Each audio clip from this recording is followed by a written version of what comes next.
నమస్తే, welcome to Suman TV. నేను మీ విష్ణు. ప్రస్తుతం మనతో పాటు అడ్వైజర్ టు వెల్త్ యల్లా రెడ్డి గారు ఉన్నారు. వారితో మాట్లాడదాం. సార్ నమస్తే. సార్ యల్లా రెడ్డి గారు. నమస్కారం అండి విష్ణు గారు. యల్లా రెడ్డి గారు, ఈ మధ్య ఒక ఫార్ములా గురించి విన్నాను. ఫార్ములా 1881 అంట.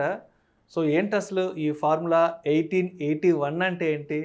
అంటే దీంట్లో ఎటువంటి ఫైనాన్షియల్ సీక్రెట్స్ని పొందుపరిచారు?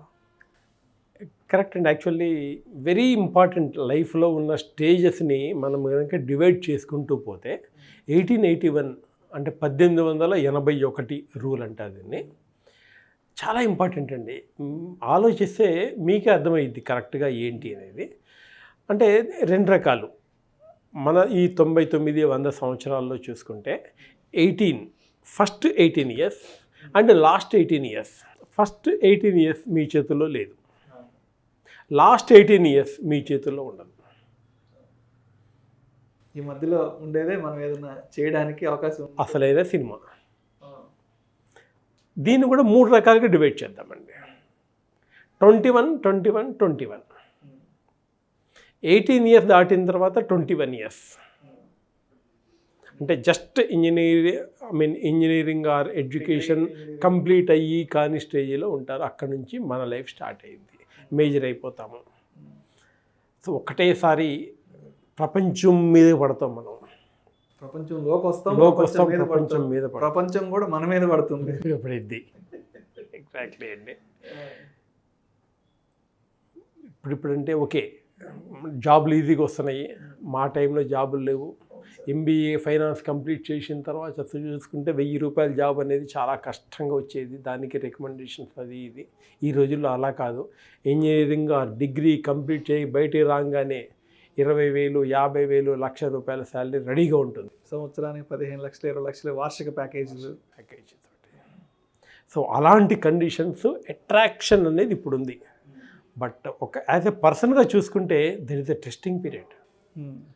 I have to prove my self అని ఒక జీల్ ఉంటుంది ప్రతి మనిషిలోను, ప్రతి యువకుడిలోనూ.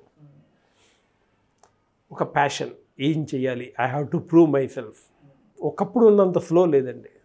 ఇప్పుడు రీసెంట్లీ అయిన వాళ్ళు కూడా very matured people. And life అంటే ఒక ఐడియా ఆ టైంకే వస్తూ ఉంది. సో నా ప్యాషన్ని బట్టి నేను లైఫ్లో ఏం చేయాలి, ఏం ప్రూవ్ చేసుకోవాలి, ఎలా ఎదగాలి, ఈరోజున్న టెక్నాలజీని ఎలా యూజ్ చేసుకోవాలని ఒక క్లియర్ ఐడియాతో ఉన్నారు. ఈ డిగ్రీ కానివ్వండి, ఇంజనీరింగ్ కానివ్వండి, వాట్ ఎవర్ ద క్వాలిఫికేషన్. అంటే గ్రాడ్యుయేషన్లోకి వచ్చేపాటికి అందరికీ ఆ క్లారిఫికేషన్ అనేది వస్తుంది.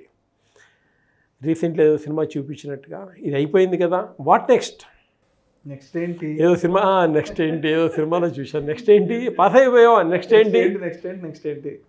ఇక్కడ అదే క్వశ్చన్ అనేది ప్రపంచం అంతా అంటున్నా ఆటోమేటిక్గా లోపల నుంచి మన ఆత్మ కూడా అడుగుతుంటుంది, what next, how you are going to prove to the world. 20 ఏళ్ళు వచ్చేసాయి, 21 ఏళ్ళు వచ్చేసాయి, నెక్స్ట్ ఏంటి, నువ్వంటే ఏంటి, నువ్వేంటి. అది ఈ ఫస్ట్ 18 ఇయర్స్ దాటిన తర్వాత వచ్చే అప్ టు 39 ఇయర్స్ దాకా చాలామంది దీన్ని యూజ్ చేసుకుంటారు. బట్ చాలామంది ఫైనాన్షియల్లీ వచ్చేపాటికి ఇగ్నోరెన్స్, ఏం చేసామో మాకు తెలియదు. నాకు చాలామంది ఫోన్ చేస్తూ ఉంటారు, సార్ 35 ఇయర్స్, 39 ఇయర్స్, 40 ఇయర్స్ ఇంతవరకు ఏం చేసుకోలేదు, ఇప్పుడు చెప్పండి ఏం చేయాలి. ఆల్మోస్ట్ సగం జీవితం కంప్లీట్ అయిపోయింది.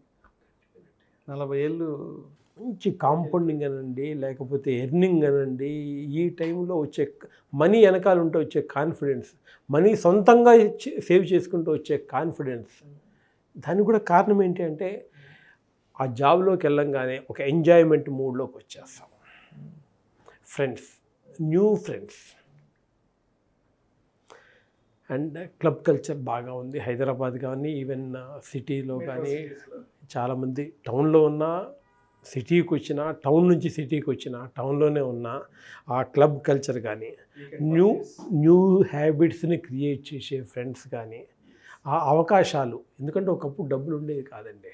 20-30 ఇయర్స్ బ్యాక్ ఖర్చు పెడదామన్నా డబ్బులు ఉండేది కాదు. ఇప్పుడు అలా కాదు, డబ్బులు ఎక్కడి నుంచి వస్తున్నాయో తెలియదు.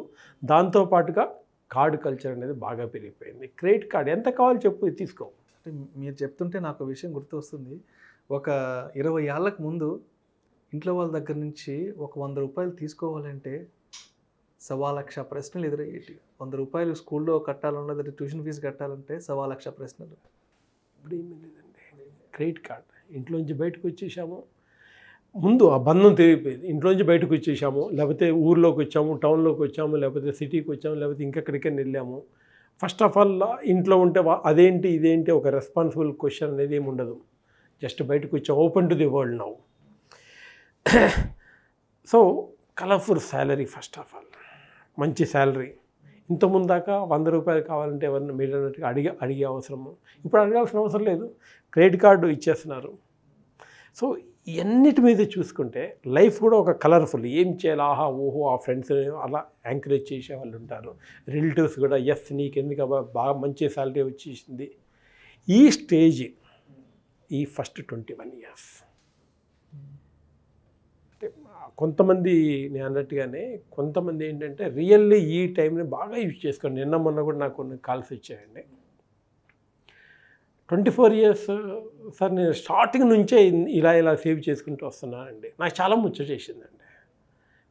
అంటే 95% అనుకోవచ్చు.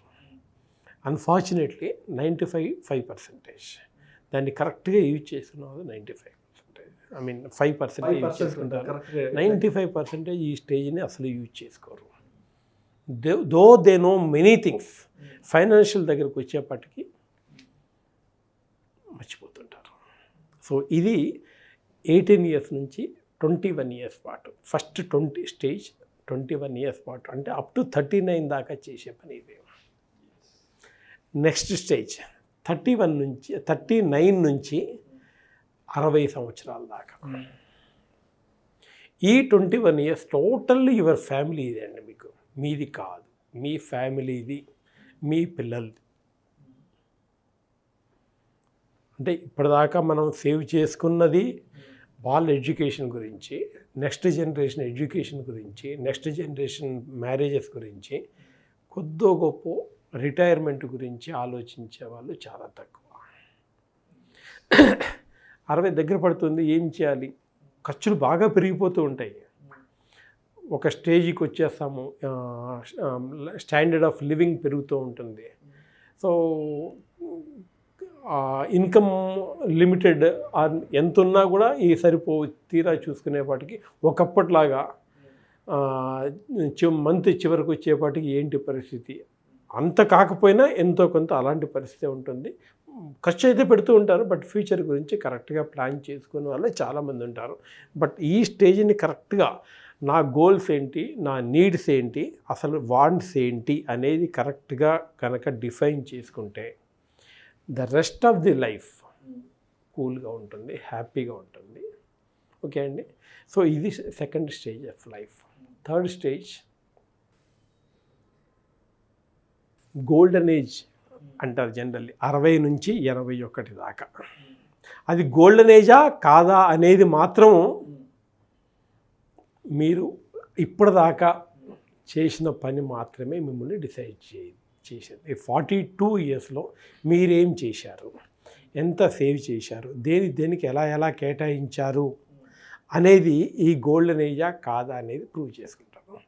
అంటే కొంతమందిని అడుగుతాయండి, నేను రిటైర్ అయిపోయా, నా ఖర్చులు ఏముంటాయి, ఫుడ్ ఖర్చు కూడా పెద్దగా ఉంటుంది, నాకేం ఖర్చులు ఉంటాయి అంటారు. కానీ ఇంతకుముందు చెప్పిన ఇన్సిడెంట్లో లాగానే పొరపాటున బెడ్ రిటర్న్ అయితే ఈరోజు ఒక attendant 25,000 to 30,000 rupees per month తీసుకుంటున్నారండి. ఈరోజు ఖర్చులు అంటే ఒక ఫ్యామిలీ కొంచెం కష్టంగా 25,000 తోటి సెటిల్ బతకగలిగే ఈ మూమెంట్లో ఒక అటెండెంటే 25,000 రూపీస్ తీసుకుంటున్నారు అంటే ఈ రోజున. సో దాని గురించి ప్లాన్ చేయాలి. ఇది part of the retirement. Me pension వస్తేనే పే చేయగలరు, లేకపోతే you cannot depend on others. అది అలాంటి పరిస్థితి వచ్చి మన దగ్గర డబ్బు లేకపోతే ఎలా ఉంటుందో ఊహించుకోండి. So these are the 3 stages. Active 3 stages, inactive 2 stages మన చేతిలో ఎలాగూ లేదు. బట్ ఈ యాక్టివ్ 3 stages, ఈ 3 phases కనుక మనం కరెక్ట్గా యూజ్ చేసుకుంటే that is so called a satisfactory fruitful life. మనం హ్యూమన్ బీయింగ్గా పుట్టినందుకు మనం చేసే ఈ స్టేజెస్ని కరెక్ట్గా యూజ్ చేసుకుంటే చాలండి. That is 1881 formula sir. Thank you sir. Thank you so much Yellareddy గారు. 1881లో దాగి ఉన్న ఈ ఫార్ములాలో దాగి ఉన్న ఫైనాన్షియల్ సీక్రెట్స్ని మన ప్రేక్షకులకు చాలా వివరంగా తెలియజేసినందుకు thank you so much sir. Okay. ఇలాంటి మరిన్ని interesting videos and valuable information కోసం వెంటనే మా Suman TV Money channel subscribe చేయండి, లైక్ చేయండి, షేర్ చేయండి. అదేవిధంగా మీ అభిప్రాయాలను వీడియోస్ కింద కామెంట్స్ రూపంలో మాకు తెలియచేయండి. And this is Vishnu signing off.